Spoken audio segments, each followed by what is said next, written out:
मेरा नाम आरिफ है। आज मैं बहुत खुश था और क्यों ना होता। मैंने मैट्रिक में शानदार कामयाबी हासिल की थी। मैं एक गरीब घराने से ताल्लुक़ रखता था, लेकिन मेरे ख्वाब बहुत ऊंचे थे। और वैसे भी ख्वाब तो सभी देखते हैं, अमीर भी और गरीब भी। ये कभी किसी की मिल्कियत नहीं हो सकते और ना ही ख्वाबों में रहने का हक सिर्फ अमीरों का है। एक ख्वाब ही ऐसी चीज़ है जो गरीब भी देख सकता है और अमीर भी, चाहे कितने भी बड़े क्यों ना हो ख्वाब। लेकिन अमीर और गरीब इसमें फ़र्क नहीं रहता, बल्कि कोई ये हक किसी से छीन भी नहीं सकता। सो मैं भी ख्वाब देखता, कभी खुद को बहुत बड़े मुआशरे में दाद वसूल करते हुए और कभी खुद को अदब की महफिल में अवार्ड लेते हुए देखता। मैं इस वक्त भी खुशी में जागती आंखों से ख्वाब देख रहा था। खुद को बड़े से कॉलेज में एडमिशन लेते हुए देख रहा था, फिर आला तालीम हासिल करते हुए, फिर आगे और बहुत आगे बढ़ते हुए देख रहा था। ख्वाबों का सिलसिला इसकी आवाज़ से टूटा। अरे बेटा, कब से खाना खा रखा है? ठंडा हो रहा है, क्या सोच रहे हो? खाना खाओ। मैंने घबरा कर देखा तो मेरे आगे एक प्लेट में दाल, अचार और रोटी रखी हुई थी और मैं खाना खाने की बजाय ख्वाबों की दुनिया में सैर को निकल पड़ा था। जी अम्मी, खाना बहुत गर्म था ना, इसलिए थोड़ा रह गया था, खा रहा हूँ। बेटा, तू अपनी माँ से कुछ नहीं छिपा सकता। बता, क्या सोच रहा था? किन ख्वाबों में उलझा हुआ था तू? कुछ नहीं, बस ऐसे ही। अच्छा मत बता, वैसे भी मुझे बस मालूम है कि तू क्या सोच रहा था। आपको कैसे पता माँ कि मैं क्या सोच रहा था? बेटा, मैं तेरी माँ हूँ और माँ सब जानती है। बिन कहे भी अपनी औलाद की हर ख्वाहिश जान जाती है माँ। उसकी आंखों के ख्वाबों तक को पहचान जाती है माँ। तेरी आंखों के ख्वाब तक पहुँच जाती हैं हम, और तू सोच की बात कर रहा है। अच्छा फिर बताइए कि मैं क्या सोच रहा था माँ?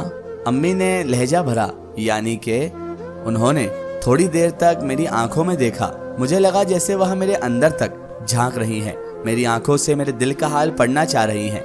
मैंने घबरा कर नजरें चुरा ली। अम्मी मुस्कुरा दी और बोली, तू इस वक्त अपनी पढ़ाई के बारे में सोच रहा है। थोड़ा सा रुकने के बाद बोली, सही कह रही हूँ ना मैं? मेरी आंखों में आंसू उमड़ आए और मैं बेख्तियार अम्मी से लिपट गया। अम्मी ने मेरी पीठ थपथपाई और बोली, बेटा, ख्वाब देखना ना देखना किसी के इख्तियार में नहीं है।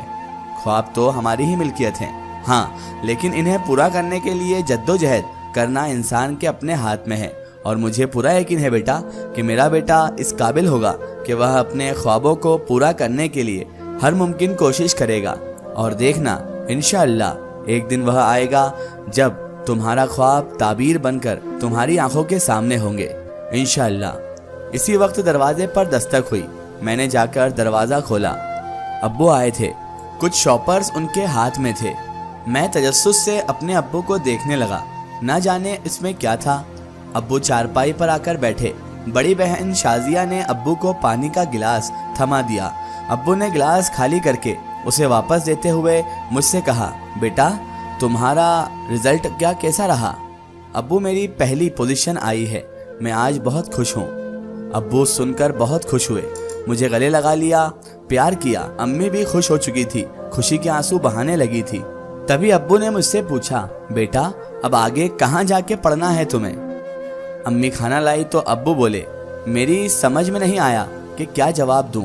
घर की हालत, मुफलिसी, गरीबी मेरे सामने थी और मेरे अब्बू की कम तनख्वाह भी मेरे सामने थी, जिससे बेचारे मुझे यहाँ तक पढ़ा कर लाए थे और अपना पेट काट काट कर मुझे उन्होंने पढ़ाया था। और पढ़ाने के साथ साथ मेरी सारी ख्वाहिशात को, ज़रूरत को भी पूरा कर रहे थे। मुझे बड़ा संकट में डाल दिया था मेरे अब्बू की बात ने, क्योंकि घर की मुफलिसी और गरीबी मेरे सामने थी और इसमें मैं क्या जवाब देता। सब कुछ देखकर भी मैं अनजान नहीं बन सकता था। घर के हालात की वजह से बड़ी बहन शाजिया अभी भी सिर्फ मैट्रिक ही कर सकी थी। सबसे छोटा हसन अभी 5वीं जमात में था। अब्बू की बहुत कम तनख्वाह थी, महीना ख़त्म होने से पहले ही ख़त्म हो जाती थी, लेकिन फिर भी मेरे अब्बू हमें एहसास नहीं होने देते थे। और अब्बू ने कभी हराम कमाई की तरफ आंख उठाकर भी नहीं देखा, क्योंकि उनके अंदर उनका ज़मीर जिंदा था और वो कभी भी हराम रास्ते की तरफ नहीं जाते थे, ना ही हमें जाने की कभी कोशिश करने देते थे। और यही नसीहतें वो हमें भी देते थे कि मेहनत में अज़मत है और रिज़्क़ हलाल खाओ। अब मैं किस मुंह से कहता कि अब्बू आगे पढ़ना चाहता हूँ, इसलिए समझदारी से बोला, अब्बू, जो आप बेहतर समझें मेरे लिए, मैं आपकी बात को कभी नहीं टाल सकता। आप जो बेहतर समझेंगे वो हो जाएगा। शाबाश बेटे, मुझे तुमसे यही उम्मीद थी। मैं चाहता हूँ कि तुम अपनी पढ़ाई का खर्चा खुद उठाओ। देखो बेटा, एक बात हमेशा याद रखना कि मेहनत करने से कभी ना शर्माना, ना ही पीछे हटना, ख्वाह वह काम कितना ही छोटा क्यों ना हो। बस तुम्हारे दिल में ये इत्मीनान होना चाहिए कि तुम हलाल रोजी कमा रहे हो, और हलाल रोजी कमाना भी इबादत है। मैंने भी कह दिया, जी अब्बू, मैं जानता हूँ, मैं यही करूँगा। आप बेफिक्र रहें और हमेशा हलाल रोजी ही कमाऊँगा। आप हमेशा मुझे साबित कदम पाएंगे अब्बू। अब्बू ने मेरी पीठ थपथपाई, फिर शॉपर खोलते हुए बोले, अच्छा ये देखो, आज ये मैं कुछ सामान लाया हूँ, ये तुम्हें बेचना है। समझो तुम्हारा इम्तिहान और मेहनत शुरू। मुझे देखना है कि तुम क्या करते हो। याद रखो बेटा, अगर तुम्हारा लगन सच्ची होगी तो कामयाबी तुम्हारे कदम चूमेगी। जी अब्बू, बेहतर है। और उस दिन शाम से मैंने चौक पर खड़ा होना शुरू कर दिया, और मुझे इस काम में कोई शर्म महसूस नहीं हो रही थी, क्योंकि ना तो मैं चोरी कर रहा था, ना ही मैं किसी की जेब काट रहा था जो मुझे शर्म या गैरत महसूस हो। मैं तो मेहनत कर रहा था, हलाल रोजी कमा रहा था। और वैसे भी कोई काम हकीर नहीं होता, हकीर तो इंसान होता है, अपने दिल से, अपने किरदार से। जल्द ही मैंने कॉलेज में एडमिशन ले लिया। मैं सुबह का जाता, वापस आकर खाना खाते ही अपना माल बेचने चौक पर ही जाता। वहाँ से वापस आकर मैं अपनी पढ़ाई भी करता। कुछ दिनों के बाद मुझे 2 ट्यूशन भी मिल गई। घर जाकर पढ़ाना था, अच्छे पैसे मिल रहे थे। मैंने ट्यूशन पढ़ाना भी शुरू कर दिया।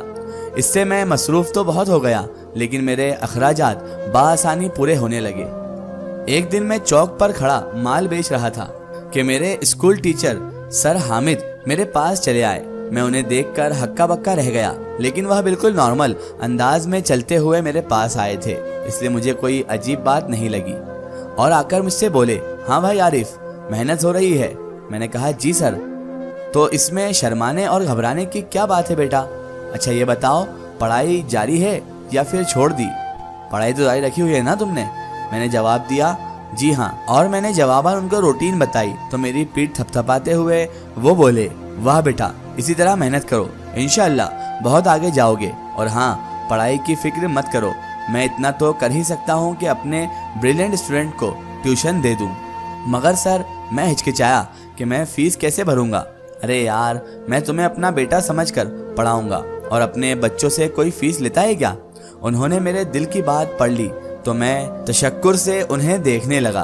उन्होंने फौरन अपना विजिटिंग कार्ड निकाल कर मुझे दे दिया, जिस पर उनके घर का एड्रेस भी था।